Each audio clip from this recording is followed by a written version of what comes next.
We do this because we understand that we are all interconnected, that what we do affects all of us, and what we do affects all of you. I reflect on what our past chiefs brought up when Prime Minister Sir Wilfrid Laurier back in 1910. We welcome you here, and we are glad we have met you in our country. We want you to be interested in us and to understand more fully the conditions under which we live. So long as what we consider justice is withheld from us, so long will that dissatisfaction and unrest exist among us. We will continue to struggle to better ourselves. I honor our ancestors by breathing life into a vision of a flourishing community, unrelenting in the quest for the well-being of current and future generations. I share these reflections so that you may have some understanding to the lens through which we view today. A part of our vision for a flourishing community, we are seeking a path forward. Justice for the missing children in unmarked graves in our care. Healing for Indian residential school survivors and intergenerational survivors. Further, reclamation of First Nation languages, cultures, and ways of being. Since May 26th, the Tk'emlups to Secwepemc has carried a heavy burden when we brought forward the confirmation of the unmarked graves of missing children from the Tk'emlups Indian Residential School. These missing children, buried just a short distance from here, exemplify Indian residential school system that perpetuated mass human rights violations that might reflect criminal behavior, including and suggesting violations of humanitarian law and genocide. Welcoming Prime Minister Justin Trudeau to the Tk'emlups to Secwepemc today is bittersweet. When we imagined welcoming Prime Minister Trudeau to our community, it was envisioned that it would be an opportunity for him to interact with a wide array of survivors, intergenerational survivors, and many different First Nations as part of September the 30th, the first National Day of Truth and Reconciliation. 2 letters of invitations were sent to his office to participate in our event. For us, it was to show his commitment to rectifying the historical wrongs of residential school and to grieve with our residential school survivors, whether in person or by a virtual pre-recorded greeting and message for all of us here. Instead, in the middle of truth-telling, cultural grounding and sharing that unfolded as part of the commemoration of the very first National Day of Truth and Reconciliation, in this arbor, a journalist quietly informed us that the Prime Minister, Justin Trudeau, was on vacation in Tofino. The shock, anger, and sorrow and disbelief was palpable in our community, and it rippled throughout the world, to say the least. Today is about making some positive steps forward and rectifying a mistake. We wanted to ensure that Prime Minister Justin Trudeau visited what we refer to as a sacred site, the unmarked burial sites of the confirmed missing children from the Tk'emlups Indian Residential School. It was a long-awaited moment to receive a personal hand of recognition and sympathy regarding this horrific confirmation of unmarked graves from the Canadian head of state. I appreciate the opportunity that we had earlier today to spend time in ceremony with the Liskway, the missing.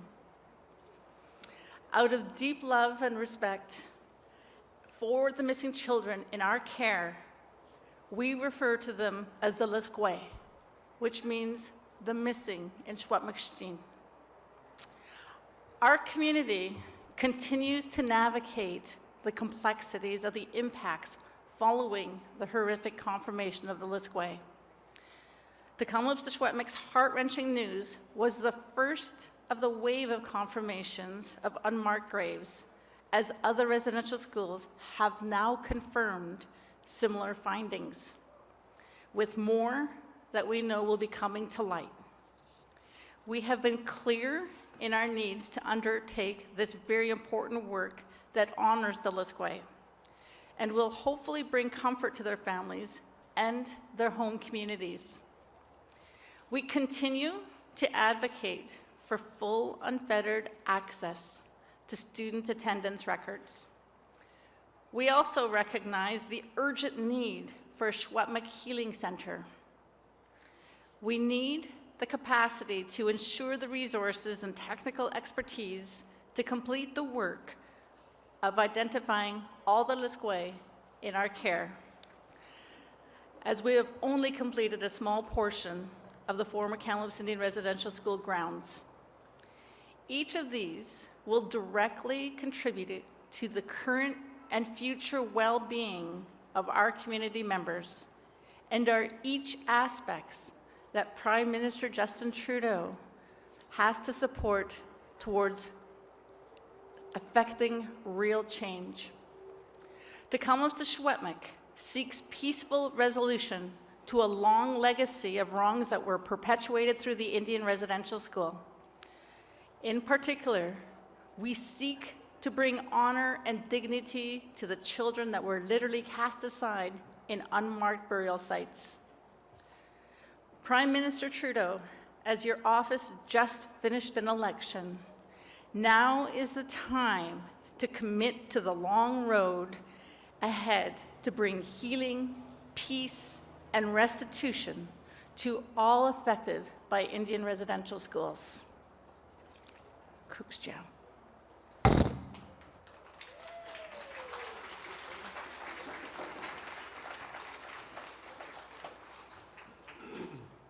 Cooks Chacham, Cookby Roseanne Casimir. At this time, I welcome Prime Minister Justin Trudeau for his remarks. Waitka, thank you very much for being here today. Bonjour tout le monde. First, I want to again thank Cookby Casimir for welcoming me to Tk'emlups te Secwepemc. I had the opportunity this morning to apologize to her and to the community in person for not having been here on September 30th.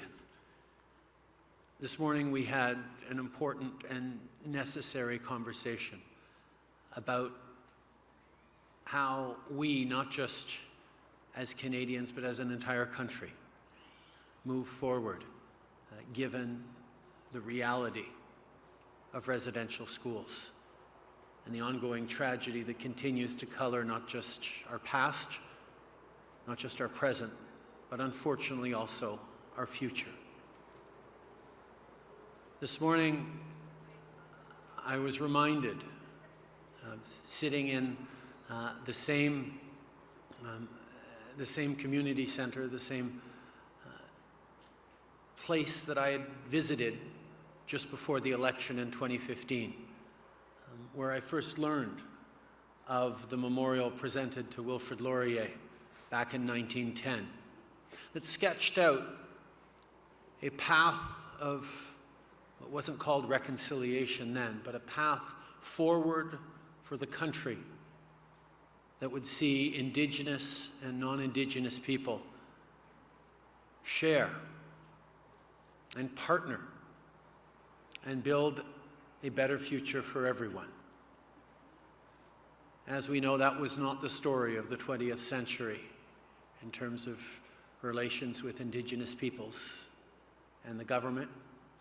Instead, it was a story of residential schools, of kids ripped from their families, taken from their communities, prevented from learning their languages, their cultures, made to suffer neglect loneliness, and abuse. Experience from which far too many never got to return home to their families and then left instead in unmarked graves across this country. I want to salute the leadership of Tk'emlups Casimir and the council and the knowledge keepers who tended that sacred site, who knew that there were children waiting to be found. People had heard the stories. People had seen their loved ones, their children, their cousins, their friends disappear. The truth needed to be told. So through the leadership of this community and other communities across the country, Canada has begun to face the reality of the truth of this country. That we allowed kids to be taken from their language and culture, neglected and abused. And that is not just a piece of our past that we need to reflect on. It is a piece of our present. We see it in the struggles that are faced by Indigenous Canadians to a much higher degree than non-Indigenous Canadians. I am moved to see so much interest from non-Indigenous Canadians in the media and people across the country who were so shaken by the revelation of these graves. Because before we can get to reconciliation, we need to talk about truth. And the truth of what these children experienced decades and generations ago lingers today, has an impact today in systemic discrimination, in tragedies, in our cities, in our institutions, as was faced by Joyce Echaquan and so many others. The lived reality from so many Canadians of residential schools continues. And we cannot pretend that reconciliation is just about Indigenous peoples and the government, although, of course, that's an important part of it. Reconciliation is also about every single Canadian. Because every single Canadian, while residential schools were teaching Indigenous kids that they had no value, every other school was teaching non-Indigenous kids that Indigenous languages and cultures had no value. So it is upon all of us to walk this road of reconciliation together. It is on all of us to be present and to commit to the hard work that needs to be done. I am here today to say I wish I had been here a few weeks ago, and I deeply regret it. But I am here today to take the hand extended by Tk'emlups, Secwepemc, and so many Indigenous Canadians across this country who have every reason in the world to feel pessimistic and bleak about the future, and instead choose hope. Choose to continue to be present for the hard work, ready to partner and make a better community and a better life not just for Indigenous peoples, but for everyone who lives here. And that readiness to build and partner and work together is an inspiration to me and should be an inspiration to all Canadians as we work every day to make Canada better for everyone. Nous avons beaucoup de travail devant nous. Et je suis ici aujourd'hui et à tous les jours pour dire que nous sommes présents pour le travail et que nous sommes profondément reconnaissants au leadership des peuples autochtones de ce pays qui continuent de croire et de travailler en un monde meilleur pour tous, malgré tous les défis qu'ils ont vécus au cours des décennies et des générations. Nous avons du travail à faire et nous allons le faire. Thank you very much for being here today. Tk'emlups.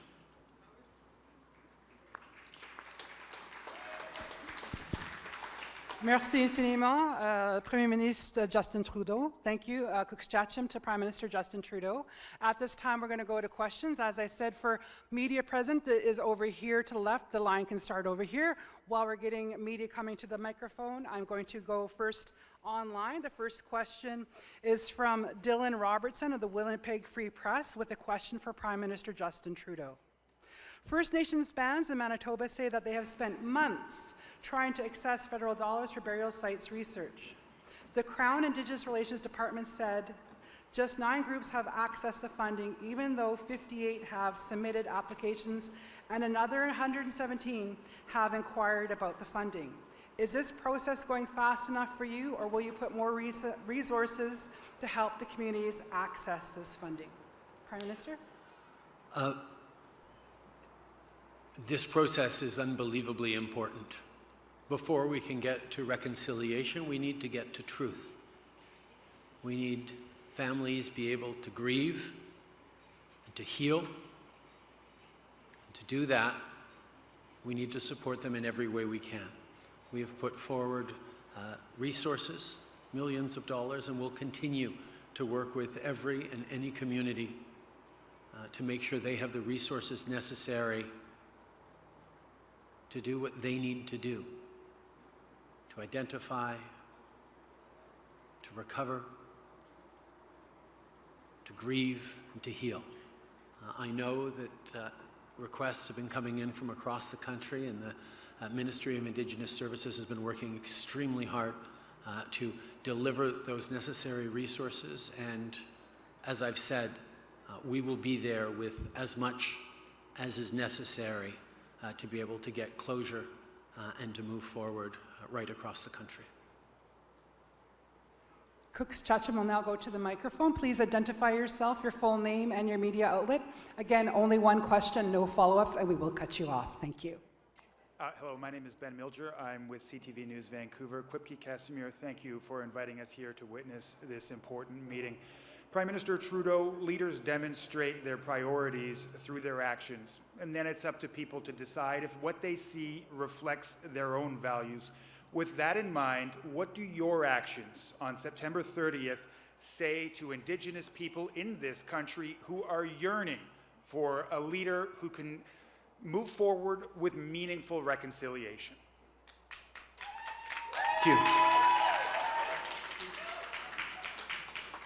As I said, I deeply regret not having been here to commemorate and to move forward with the Tk'emlups te Secwepemc. It is something that we need to commit ourselves to do better on every single day as a government, and me as an individual.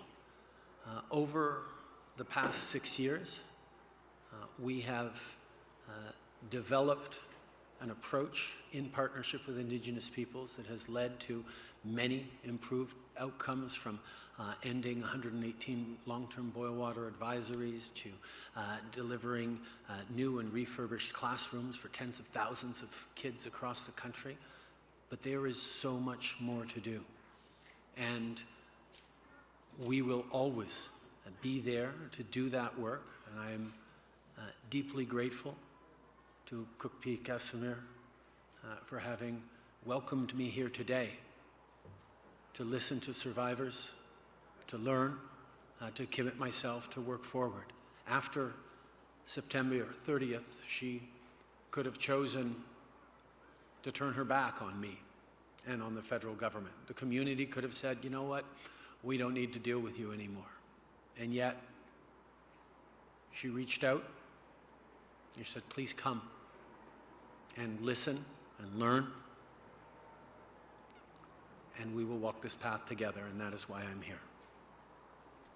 Thank you, and I'm going to go to a question from the chat. So it's from Raisa Patel from the Toronto Star with a question for Cookbee Roseanne Casimir. The flags on the federal buildings, including Parliament Hill, were lowered half-mast to honor the discovery, and actually we say confirmation, of the unmarked graves in Tk'emlups. The Prime Minister has said those flags will remain at half-mast until Indigenous communities believe they should be raised again. When do you believe it would be appropriate to raise those flags, and what will it represent to you when they are? Cookbee Casimir. Excellent. Thank you very much for that question in regards to the flags being half-mast. To us, it was an absolute honor to know that we had the support and the unity of our non-Indigenous government entities wanting to do that, to signify the honor that they have for our unmarked graves and the children that didn't make it home. I know in speaking with and had some shared reflections with our 13 grassroots family members, and it was shared today, and with our council as well, and our members that were in attendance, and with Prime Minister Justin Trudeau this morning, that September 30th would be a date that we would want to ensure that is truly honored every year, for those flags to be half-mast, to honor all the children across the whole nation, and honor those children in those unmarked graves, and honor those families who did not have their children come home. So I know that with that, that is what we see. Cookbee Cookbee Casimir, go to the microphone. No, it's not on yet. Are we on now? There we Yeah. go. Alison Hurst, CTV National News. Prime Minister, this is for you. You called previously to apologize to Cookbee Casimir, and you're here today again to apologize. But they've been very clear. They want commitment and they want action, not just an apology. So do you believe that the community has accepted this apology? First of all, I think it's important to understand that words do matter, and that with an apology, recognizing the harm that was caused is important and is a first step towards healing, towards restitution, towards doing right. But it's not just about words. It's also about actions. That's why I was pleased to confirm to Cookbee and the community that we will continue to work together on important issues, whether it's the healing center that this community has been asking for a long time, certainly needs in a consequence of the discovery of the unmarked graves, or an elders lodge, or designation of historic sites, or working together to make sure we're finding answers. These are all concrete actions as we move forward on commemorating and investing in a museum, making sure that we're supporting the language and the culture that has caused the strength and the vibrancy of this community for generations, despite the efforts of previous governments to eradicate them. These are all actions that we remain committed to, and this is the conversation we had today. Am I live? Hello? Hello again? Can you hear me? Yes, there we go. Awesome. Thank you so much, Cookbee Prime Minister. We're going to go to a question from the chat. It's David Atkins, Global News, and it's for Prime Minister, Global News Ottawa. Prime Minister, has your government had a chance to decide as to whether it will drop any further appeals on the case involving the human rights tribunal payment orders for First Nations children placed in foster homes / Jordan's principal. This is an extremely important question, and I want to be clear on where we stand and where we have stood for the past few years. Kids who were removed from their communities into care in the provincial system, who suffered, deserve compensation. And this government will be compensating them. There is no question about that.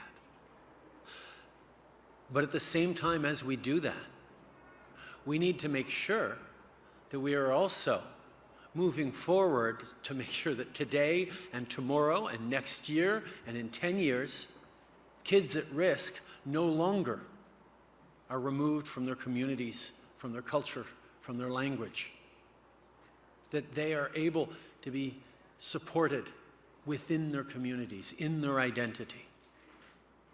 That was the essence of Bill C-92 that we passed, that we co-developed with Indigenous leaders across this country, and that we're moving forward on implementing right across the country in the ways that are suited to each community, to each nation.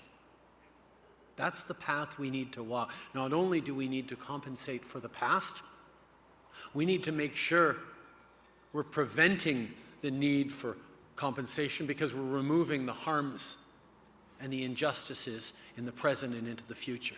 And our government will continue to do both those things. We will compensate and we will move forward. In regards to the specific ruling, we are consulting with Indigenous partners and leaders. We are looking at the implications of the actual decision, and we will be making an announcement around that in due course. But we will be compensating those kids who suffered from removal from care, and we will be making sure that this harm to kids at risk ceases. Cook-Chacha, Prime Minister, will go to the floor for a question. Prime Minister Trudeau, Cook P. Roseanne, Neetu Garcha with Global News. Thank you both for your remarks this morning. My question goes to Prime Minister Trudeau. We are here just a few weeks after a snap election that Indigenous leaders across BC have told us they felt took attention away from advancing reconciliation and was not made as much of a priority as they felt it should have been during that campaign. Here you are again with a re-elected minority government. A few hours after, in Hazelton, BC last night, Indigenous chiefs, matriarchs, and family members stopped a social worker from taking a 6-year-old child into foster care away from their family. With those commitments that you just reinforced moments ago, I think it's fair to ask ahead of November 22nd when Parliament meets again, what concrete timelines and funding examples can you give that will be committed to stopping what lawyers have called modern-day residential schools? No, thank you for that question.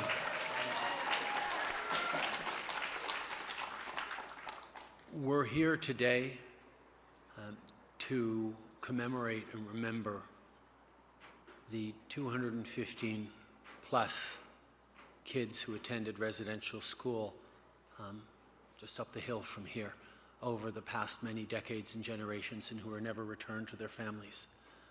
And indeed, to note the kids across the country from Indigenous communities who suffered the same fates. And as you point out, the current practice that has gone on in provinces across the country for many years of taking kids at risk in Indigenous communities out of those communities to raise them in foster homes where they're not surrounded by language, they're not surrounded by their traditional cultural learnings, they're not surrounded by members of their communities, they're not taught by their elders, is unacceptable. And is an example of this country not understanding the lessons, the horrific lessons of residential schools. That's why 3 years ago as a government, we sat down with Indigenous leadership from across this country and co-developed legislation called C-92 on child and family services to make sure that Indigenous communities would have the resources, the abilities to keep kids who are at risk in their communities, to raise them in their languages, to keep them safe, but keep them grounded in the identity that would be so important for them for the rest of their lives.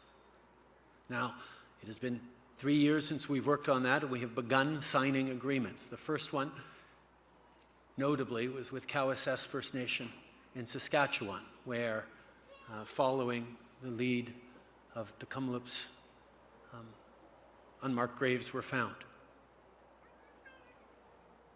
We are in discussion with communities like this one to make sure that we are able to give them the resources and that they are able to set up the right framework for them to keep their kids safe and supported properly. As a government, we are there for that, and we continue to work with the communities at their pace as they develop the system that is right for them, because this is a system that no one can afford to get wrong, and that's why it needs to be centered and informed by the leadership, and the parents, and the members of the communities who will be supporting these kids in generations to come. Thank you, Prime Minister. I'm going to take one last question at this time, and that will be online. So everybody in the lineup here, I regret that we do not have further time at this time. Just a reminder to everybody, both here present in the media as well as online, we're going to live stream the event for those who are online. We're going to come back at the very end of this event to take some comments and some more questions. So the final question I have here for this point in time is from Xiaoyi Li from the City News National Desk in Ottawa with a question for the Prime Minister. The Prime Minister is often expected to set an example for all Canadians, and many Canadians were likely looking for some guidance on how someone ought to conduct themselves on September 30th. Are you concerned about the message that your absence that day may have set for individual Canadians? Prime Minister? I have many regrets about September 30th and my decision to travel. The first, of course, was not being able to attend the commemorations here that were so important for the entire country in awakening people to the reality of residential schools, but also to be able to grieve with the community that since May has been hurting and reliving past trauma in a way that I should have been here. But I also regret that my choice on the 30th overshadowed the event that we held on the 29th on the Hill, where the National Council for Truth and Reconciliation came together with elders and survivors who shared their stories, and for the first time ever raised the national flag of truth and reconciliation on Parliament Hill. It was a moment of deep significance for those who attended. I was privileged to be part of that.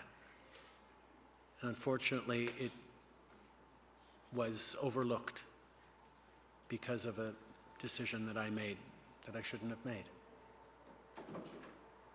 Instead of talking about truth and reconciliation, people talked about me. And that's on me. I take responsibility for that. But in the conversations I had with survivors that day and the night before, I experienced and re-experienced both the sorrow and loss that survivors have felt, the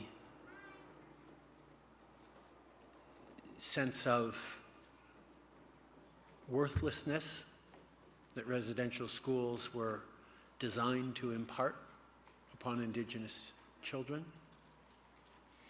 And I also witnessed, and witness every time I speak with survivors, the extraordinary strength of spirit of Indigenous peoples who continue to believe and to commit themselves to building a better future for their own community and for everyone who shares this land. And that always leaves me humbled and inspired.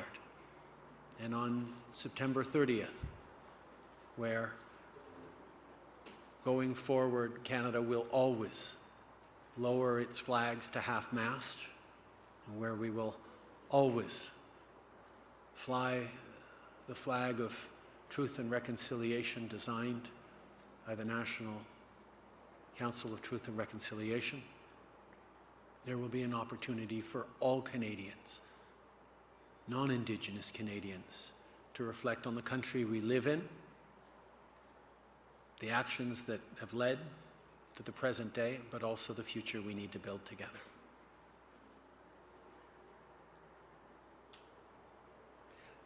Tk'emlups, thank you very much, Prime Minister. At this time, as I had indicated just prior to that last online question, unfortunately, that's all the questions that we can take at this time.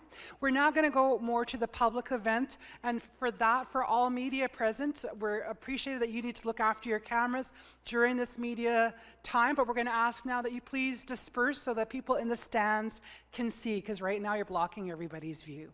Also, just a gentle reminder that we do have a screen over here for people to watch. We will be live streaming this on Facebook. This is also being live streamed through our video account. And for the media online, we will be now going over to our live stream event as well, so you're able to follow along.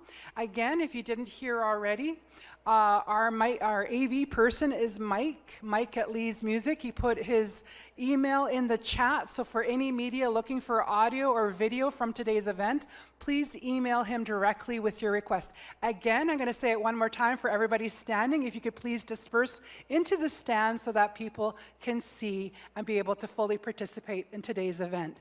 Tk'emlups, everybody, for participating in this media event. I'm now going to hand it over to our MC once we get everybody seated, and we're going to go on to our main event. Thank you.